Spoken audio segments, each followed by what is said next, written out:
Hello दोस्तों, सभी लोगों का स्वागत है हमारे यूट्यूब चैनल। और आज हम बात करेंगे मैथ का एक बहुत इंपॉर्टेंट टॉपिक है जिसका नाम है एक एक नियम, यानी कि यूनिटरी रूल या यूनिटरी मेथड होता है। और ये चैप्टर नंबर 5 है, किसी यूथ प्रकाशन, ठीक है, क्या है, youth publication. Youth publication book है, तो इसमें से हमने क्या है, एक एक चैप्टर को हम डिस्कस करेंगे। ठीक, कुछ सवाल हैं। एक एक नियम यही कहता है, वह नियम जिसमें सबसे पहले एक इकाई का मान निकाला जाएगा, उसके हिसाब से उसको इसीलिए इकाई एक एक नियम कहा जाता है। ठीक, बहुत सारे मेथड होते हैं। कुछ सवाल इसमें मतलब सोल्व करने के बाद दिए हुए हैं। जैसे मान लो ये पहला सवाल है, यदि 5 पुस्तकें 75 रुपये में है तो एक पुस्तक कितनी की हो जाएगी। सिंपल है कि भैया 5 पुस्तक कितने की है, 75 की, तो 5 से जब भाग करेंगे तो कितना जाएगा, 15। ठीक है, 15 पंजे 75, तो सही आंसर कितना हो गया, 5। सिंपल तरीका है। तो इसमें क्या है, इस तरह के सवाल को करने के लिए बहुत सारे बेसिक चीज़ें से हम पढ़ेंगे। ठीक है, क्या है, बेसिक चीज़ें से पढ़ेंगे। बेसिक चीज़ें कैसे पढ़ते हैं, जैसे मान लो, जैसे ध्यान देखो, बेसिक चीज़ें क्या होती हैं इसमें मैं बता देता हूँ। जैसे अभी क्या था कि 5 बुक्स, ठीक है, 5 बुक्स की कीमत 25 रुपये है, तो एक बुक्स की कीमत कितनी हो जाएगी कि 25 से जाएगा, 25/5, तो इससे से भाग करेंगे तो कितना जाएगा, 5 रुपये। तो ये बेसिक चीज़ें हैं कि भैया 5 किताबों का मूल्य इतना है, तो इतने का बताओ। जैसे क्वेश्चन पूछ लिया कि 5 बुक का मूल्य 25 रुपये, तो 3 किताबों का बताओ, तो एक का बदल गया 25, सॉरी एक का बदल गया 5, तो 5 3 का कितना जाएगा, 5 की 3 की गुणा से 5 से कर लेंगे तो 15 जाएगा। तो ये बेसिक चीज़ें हैं इसकी। ठीक है, तो अब इस तरह से सवालों, इस तरह के सवालों को करने के लिए हमें क्या करना पड़ेगा, एक मिनट को जरा ध्यान से समझेंगे हम।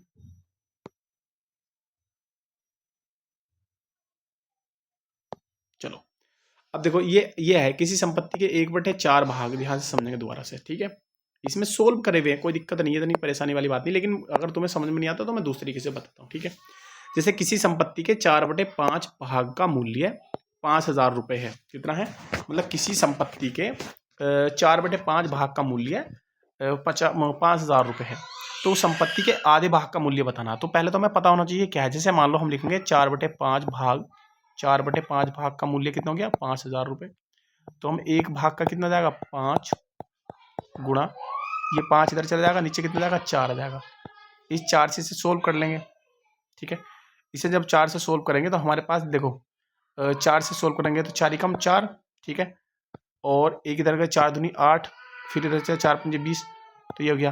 तो ये हमारे पास कितना आ गया, 1250 गुणा 5, तो इसकी गुणा करेंगे तो ये 6,250 रुपये आ गया।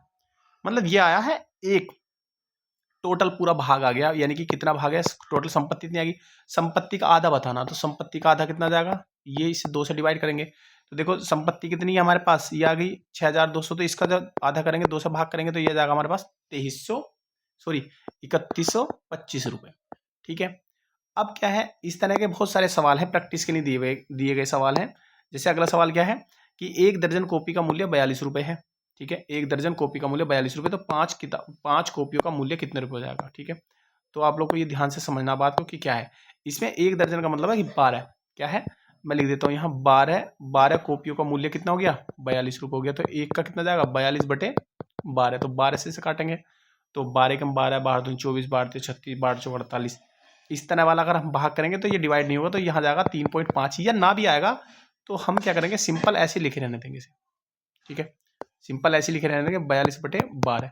पूछा कितना, 5 की, तो गुणा में क्या 5 करेंगे ना, तो इसे सोल्व करने के बाद जो भी आंसर आएगा देखो, तो ये आ जाएगा 5 दूनी 10 और 5 20 और एक हासिल 21/12 जाएगा। ठीक है, तो जब हम 12 से भाग करेंगे,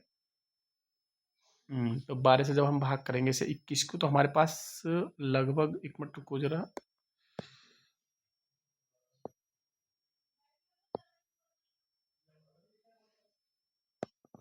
एक ही बात है, एक ही बात है। जैसे मान लो रुको रुको एक मिनट, कुछ और सोच रहा था यार। मतलब ये पहले से भाग कर लिया तो इतना आ गया, और फिर 5 से गुणा कर दी, एक ही बात है। 17 से 50 है, और अगर हम उसमें भाग कर दे तो भी एक ही बात थी। तो अब देखो हमें क्या करना है, अब क्या करना है कि इस तरह के सवाल ये प्रैक्टिस के लिए मैं कराता रहूँगा, लेकिन मैं सोच रहा हूँ कि कुछ चीज़ें ऐसी हैं जो मैं आप लोग को दिखा देता हूँ, जो PYQ में आए हुए सवाल है। ठीक है, मतलब सवाल आए हुए हैं, देखो ये देखो, ये इंपॉर्टेंट चीज़ें हैं। ठीक है, जैसे मान लो कि पहला सवाल लिखा हुआ है कि यदि 3 पेन 2 पेंसिल और 4 रबड़ का मूल्य कितना है, 92 रुपये, 92। तो 8 पेंसिल 16 रबड़ का मूल्य 68 रुपये है, तो 24 पेन का मूल्य ज्ञात करेंगे। तो ये हमारा जो है 2018 में क्वेश्चन पूछा गया था यूपी टेट में। तो इस तरह से सवाल देखो कैसे सोल्व किया इन्होंने। भाई इन्होंने कहा 3 पेन का, 2 पेंसिल का, 4 रबड़ का मूल्य कितना हो गया 92, और 8 पेंसिल 16 रबड़ का मूल्य हो गया ये 68। तो हमने क्या काम करा देखो, 2 पेंसिल और 4 मूल्य का, हाँ इसे सोल्व कर लिया है ये वाला। जैसे मान लो ये 8 था, इसमें से कॉमन ले लिया 4, 4 कॉमन लेंगे तो यहाँ 2 बच जाएगा, और यहाँ की जब बन जाएगा 4 तो ये ले लिया, तो इसे 4 से भाग करेंगे इसे तो 17, तो ये 68 आ गया, वो 17 आ गया 4 से भाग देने पर। ठीक है, 4 से भाग देने पर करा है ये सब चीज़ें। फिर इक्वेशन नंबर 1 आ गई और एक दूसरी आ गई। तो अब एक बात सुनो देखो, जैसे ये लिखा हुआ है 2 पेंसिल, ये रहा, हाँ 2 पेंसिल 4 रबड़, अब देखो कहीं और अभी लिखा हुआ 2 पेंसिल 4 रबड़ लिखा हुआ है। ठीक है, तो इस पूरे की जगह यहाँ 17 रख दिया हमने, तो 3 पेन प्लस 17 रुपये बराबर कितना आ गया 92। पूछा कितना था हमसे 24 पेन का, पहले हम 3 पेन का निकाल लेंगे, तो 3 पेन का कितना जाएगा 92 माइनस 17, तो ये आ गया हमारे पास 75। तो 3 पेन का मूल्य आ गया 75 रुपये, हमें निकालना है 24 का। तो 24 करने के लिए क्या करना पड़ेगा हमें, 3 पेन का निकालेंगे, 3 पेन का निकालेंगे तो एक पेन का कितना जाएगा, एक पेन का आ गया कितना 75/3, तो ये आ गया हमारे पास, इससे से काटेंगे तो ये जाएगा हमारे पास 25। तो अब हमारे पास 24 पेन का, तो 24 की 25 से गुणा करेंगे तो हमारे पास आंसर आ गया 600। तो ये हमारा 2018 में क्वेश्चन पूछा गया था। ठीक है, तो ये यूपी टेट के क्वेश्चन पूछे गए हैं। अब मैं आप लोगों को दिखा देता हूँ सी टेट का क्वेश्चन। ठीक है, क्योंकि हम लोग सी टेट के एग्जाम को जरा ध्यान में रख के इस तरह के सवालों को कर रहे हैं। देखो ये सवाल है हमारे पास। ठीक है, सी टेट का क्वेश्चन नंबर 3 दिया, इसके हिसाब से लिखा हुआ है कि एक बीकर के 3/7 भाग में पानी भरा हुआ है। बीकर को ऊपर तक पानी से भरने के लिए 16 लीटर पानी की आवश्यकता है। तो बीकर की धारिता ज्ञात करनी है। तो हमें यह बताना है कि टोटल कितना, ठीक है, हमें यह बताना है कि एक मान लो हमने मान लिया कि बीकर की धारिता कितनी है, एक्स मान ली, कितनी मान ली भाई, बीकर की धारिता हमने मान ली कितनी, एक्स लीटर मान ली, या कुछ ही मान लो, चलो एक्स लीटर मान लो। तो जब बीकर के 3/7 भाग में पानी है, ठीक है, तो पहले तो 7 बटे कितने में पानी है, वो है इस टोटल x/7 में। तो पानी से अलग जो खाली है वो कितना बचेगा, तो खाली जब निकालेंगे हम तो ये x में से घटाना पड़ेगा 3x/7, जैसे कि यहाँ करा हुआ है। तो इसे जब हम एलसीएम लेके 7 सोल्व करेंगे तो ये जाएगा 7x माइनस का 3x बराबर कितना आ गया 4x/7, जैसे ही आ गया 4x/7। अब बीकर को ऊपर तक पानी भरने के लिए 16 लीटर पानी की ज़रूरत है। ठीक है, लेकिन मैं आप लोग को दिखा देता हूँ। जैसे मान लो ये है, ये हमारा बीकर था, तो बीकर क्या था 3/7 तो भरा हुआ था, लेकिन खाली कितना, ऊपर वाला खाली कितना बचा, हमने भी निकाल के चेक कर लिया कितना बचा 4/7x, टोटल इतना था, तो ये इतना बचा। लेकिन उन्होंने कहा कि 16 लीटर पानी और आ जाएगा, तो पानी कहाँ आएगा, खाली वाले आयतन में आएगा। तो हम लिखेंगे 4x/7 बराबर कितना हो गया 16। तो इस 4 से इसे काटेंगे तो 4 आएगा, तो x बराबर कितना आएगा 7×4 = 28। तो ये आ जाएगा x बराबर कितना है 28 लीटर। तो इसका जो आंसर है ऑप्शन नंबर क्या है, सी बिल्कुल करेक्ट आंसर। ऑप्शन नंबर क्या है, सी बिल्कुल करेक्ट आंसर है। अब देखो और भी क्या है हमारा एक, जरा ध्यान से समझेंगे, ये रहा। ठीक है, क्वेश्चन नंबर ये है अगला कि ध्यान से याद रखना है, ये हमारा सी टेट 2019 में क्वेश्चन पूछा गया है कि आशा घर के खर्चों में से कुछ रकम बचाकर एक मोबाइल फ़ोन खरीदना चाहती है। ठीक है, प्रत्येक सप्ताह वह सोमवार को इतने रुपए, बुधवार को 100 रुपये और शुक्रवार को 80 रुपये बचाती है, और रविवार को इनमें से 60 रुपये खर्च कर देती है। उसे इतने रुपए का मोबाइल खरीदने के लिए कितने सप्ताह बचत करनी पड़ेगी। बहुत इंपॉर्टेंट सवाल है। पहले तो हमें ये पता चल लीजिए कि सोमवार, बुधवार और बृहस्पतिवार में 3 दिन मिलते हैं। उन तीनों दिनों में क्या है, हमने ये चेक कर लिया कि ये जोड़ लिए क्या है। तो देखो प्रत्येक सप्ताह की बात चल रही है, तो क्या है हर सप्ताह की बात चल रही है। एक सप्ताह में कितने रुपए बचाती है, वो 230 रुपये इकट्ठे करती है। लेकिन अब एक हफ्ते में रविवार आ जाता है, तो एक रविवार में 60 रुपये खर्च करती है, तो 230 में से क्या 60 घटा देंगे तो बचेगा हमारे पास कितना 170 रुपये बच गए। अब जो आशा को इतने रुपए का मोबाइल लाना है, तो उसे कितने सप्ताह करने के, पहले तो 1 सप्ताह का पता होना चाहिए। तो उसके बाद क्या करेंगे हम, ये जो टोटल है हमारा 5,950 को भाग करेंगे हम किससे, 170 से, क्योंकि 1 सप्ताह में 70 रुपये बचावती। तो इससे से भाग करने के बाद, तो भाग करेंगे तो 3 बार जाएगा, तो 3 0 0 और 17 51 हो गया। तो इसमें से घटाएंगे तो 5, और ये हो गया हमारे पास 85। ठीक है, 1 0 और बढ़ा दिया, तो ये कितना हो जाएगा, 17 पंजे 85 है, 17 पंजे, इससे से ये तो हमारा इससे कैंसिल हो ही जाएगा, 17 पंजे तो 85 आ जाएगा। तो इसे जो है सोल्व कर लेंगे तो हमारे पास कितना हो जाएगा, 35। तो 35 सप्ताह हो जाएगा। तो इम्पोर्टेंट सवाल है। अब देखिए और देखते हैं हम क्या है ये हमारा, हाँ ये भी सीटेट के एग्जाम में पूछा गया था, जरा ध्यान से समझेंगे, इस तरह के बड़े सवाल हैं ये।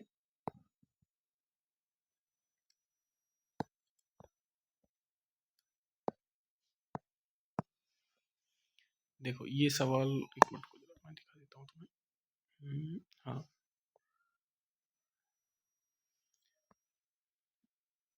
ये देखो, यह दीपा एक डाकघर में पत्र और पार्सल डाक से भेजने के लिए डाक की दरें इस प्रकार चिन्हित करती है। जैसे मान लो 20 ग्राम या उससे कम है तो 5 रुपये का खर्चा आता है। ठीक है, प्रत्येक 20 ग्राम के लिए, मतलब 20 ग्राम से अगर कम है तो 5 रुपये का, अगर 20 ग्राम है तो 2 रुपये। पार्सल का भार, पार्सल के भार के बारे में दिया हुआ है, ये पत्र का भार था, ये पार्सल का भार है। अगर 50 ग्राम या इससे कम है तो 5 रुपये का खर्चा। प्रत्येक प्रत्येक अतिरिक्त 50 ग्राम के लिए, अगर प्रत्येक मतलब 50 ग्राम से ज़्यादा के लिए होता है तो 3 रुपये का खर्चा आएगा। तो दीपा 2 पार्सल भेजना चाहती है, यानी कि इतने किलोग्राम, इतने ग्राम और इतने ग्राम भार के 2 पार्सल हैं, और 2 पत्र हैं इसके और इतने ग्राम के भेजना चाहती है। तो उसे कुल कितना डाक शुल्क देना पड़ेगा, ये 2019 में क्वेश्चन पूछा गया। तो देखो सबसे पहले हम बात करते हैं, यहाँ लिखता हूँ मैं, जैसे 250 ग्राम है। ठीक है, 250 ग्राम पे एक पत्र ये है और 300 ग्राम का ये है। लेकिन उन्होंने कहा कि अगर 50 ग्राम या पार्सल की बात चल रही है पहले। ठीक है, तो पार्सल की रेट नीचे वाली 50 ग्राम या इससे कम की तो 5 रुपये। तो इसमें क्या है, देखो ये 250 ग्राम है, तो 250 ग्राम तो इसका मतलब ज़्यादा हो गया। ठीक है, तो इसमें क्या करेंगे,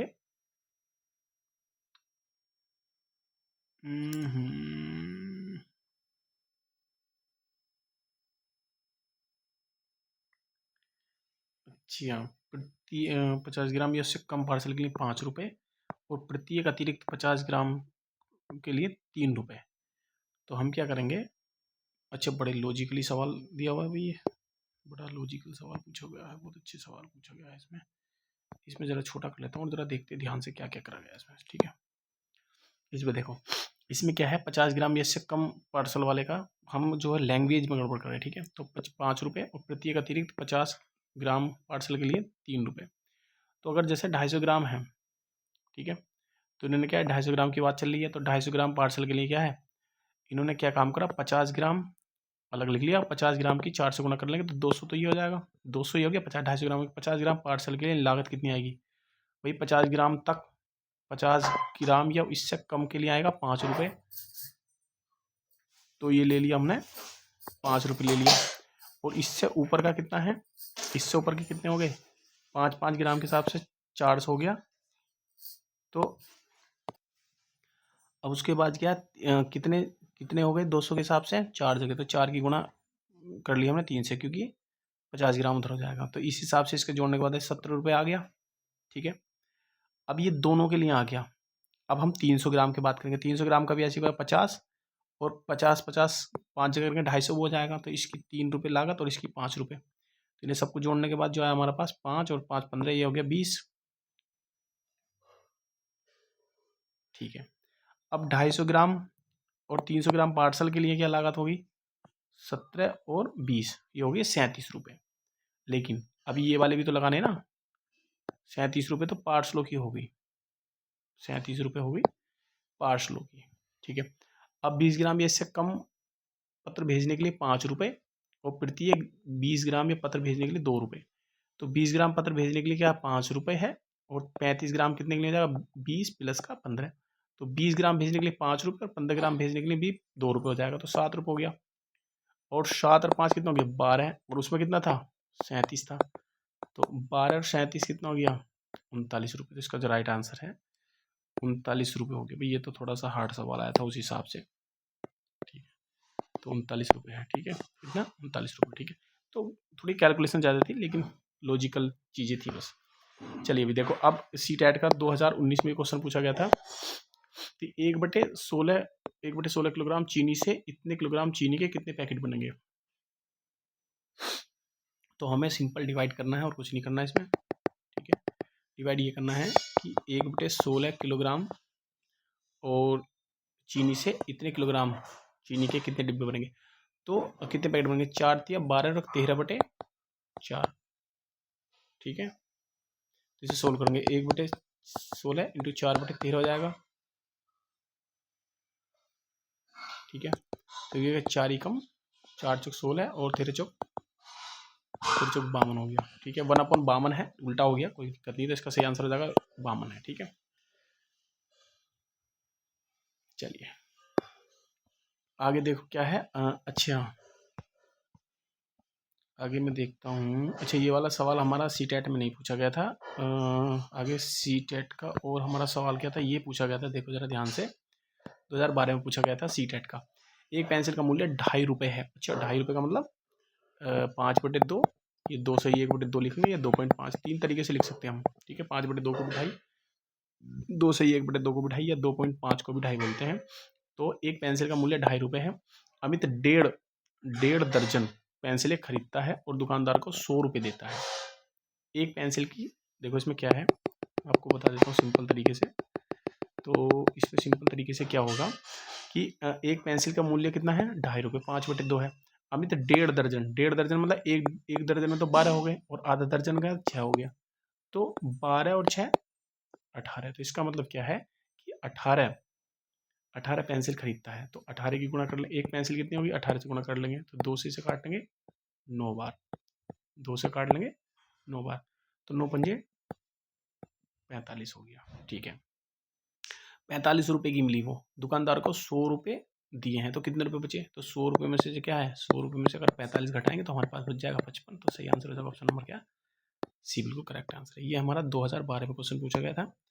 और अगला जो सी टेट का एग्जाम के सवाल में पूछा गया था, एक संतरे का मूल्य 2.5 रुपये, 2.5 रुपये का मतलब 5/2 है। तो 3.5 दर्जन संतरों का मूल्य, पहले 3.5 दर्जन का मतलब है तीन दर्जन, तो 12 36, और आधे दर्जन में 6 हो गया, तो 36 और प्लस 6 कितना हो गया, 42, तो 42 संतरे हो गए। इसे सोल्व करेंगे, 2 से काटेंगे 21 बार, 5 1 5, 5 2 10, तो 105 सही आंसर हो जाएगा। ऑप्शन नंबर क्या है, ये बिल्कुल सही आंसर है। 2012 में क्वेश्चन पूछा गया था। और हमारा क्या था, आगे देखो 11 नंबर सवाल है कि एक संतरे का मूल्य साढ़े 5 रुपये है। 5.5 रुपये का मतलब 5 मैं बताता हूँ, 5/2, ठीक है। तथा एक संतरे का मूल्य इतना, अच्छा 1 किलो सेब का मूल्य 80 रुपये, 1.5 दर्जन संतरे तथा एक और तीन, एक, अच्छा क्या क्या लिखा हुआ है यार, अच्छा 1 और 3/4, अच्छा 1 सही 3/, अच्छा 1.5 दर्जन संतरे, जब एक संतरे का मूल्य है 5.5, तो 1.5 दर्जन, तो 1.5 दर्जन का मतलब होता है 18 संतरे, तो 18 हो गया, तो 2 से काट लेंगे तो कितना आएगा, 9, 9 पंजे 45, यानी कि 45 रुपये किसके हो गए, 2 से काट लेंगे, 2 9 18, तो 9 पंजे 45, ठीक है। तो एक संतरे का मूल्य है 5.5 है, रुको रुको गलत हो गया, 5.5 का मतलब 2.5 नहीं होगा ना यार, इसमें से मैं देखता नहीं हूँ, चलो देखो भाई 5.5 रुपये, तो 5.5 का मतलब होता है 5.5 रुपये, मतलब 5 सही 1/2 का मतलब होता है 11/2, हाँ 11/2, अब ठीक है। तो 11/2 हमारा एक संतरे का मूल्य है, और इसमें है हमारे 18 संतरे, ठीक है। तो 2 से काट 9, तो 9 का हो गया 99 रुपये के तो संतरे आ गए। लेकिन 1 किलो सेब का मूल्य है 80 रुपये, तो इसमें लिखा हुआ है एक सही, एक और 3/4। तो एक सही का मतलब एक सही 3/4 किलो। तो इसे सोल्व करेंगे, 4 एकम 4 और 4 और 3, 3/4 किलो। तो 3/4 किलो का बताना कि कितने रुपये हो जाएगा। तो 3/4 गुणा, अब 1 किलो के मूल्य कितना 80 का, तो इसे सोल्व करेंगे तो ये हो गया 20। तो अब इससे भाग करेंगे तो ये कितना हो गया 140 रुपये। तो हमारा क्या हो गया, एक सही 1/3 से 1 सही 3/4 जो हमारे जो केले होंगे वो सेब होंगे वो 140 रुपये के और वो 99 रुपये के। तो इन्हें जोड़ लेंगे, 140 और 99 जोड़ेंगे तो कितना जाएगा हमारे पास, ये आ जाएगा 9, 9 और 4 13, यहाँ से लगाएगा 239। तो इसका जो सही आंसर हो जाएगा ऑप्शन नंबर क्या है, सी बिल्कुल करेक्ट आ रहा है, 239 रुपये। ठीक, लॉजिकली सवाल आते हैं सारे। ये राजस्थान में है, ये यूपी टेट में आ गया, ये भी यूपी टेट में आ गया। ठीक है, ये सी टेट का आ गया। ये थोड़ा सा बड़ा है कि हारून एक फल की दुकान पर गया, उसने 1.5 दर्जन केले इतने रुपए की दर से लिए, आगे 3 किलोग्राम ये हो गया। तो ये भी थोड़ा सा क्या है, इसको थोड़ा सा यहाँ करने की थोड़ी सी जगह कम हो जाती है, रुक जाओ। वैसे तो कोई इतना ज़्यादा वो भी नहीं है, लॉजिकली है। रुक जाओ, सी टेट का मैं देख लेता हूँ। चलिए आज इतना ही। अच्छा ये मैंने कर लिया था, ये मैं देख लेता हूँ एक बार। अच्छा ये अगला चैप्टर आ गया। तो यहाँ क्या है, जो भी यूनिटरी मेथड था ना, यूनिटरी मेथड से जितने भी सवाल हो सकते थे, ठीक है, जो आपके सी टेट के एग्जाम में आने की संभावना बनी सकती थी, वो मैंने सब लोग करवा दिए हैं। तो आप लोग क्या चैनल सब्सक्राइब भी कर लेना, ठीक है, और बेल आइकन को भी दबा देना, ठीक है। धन्यवाद।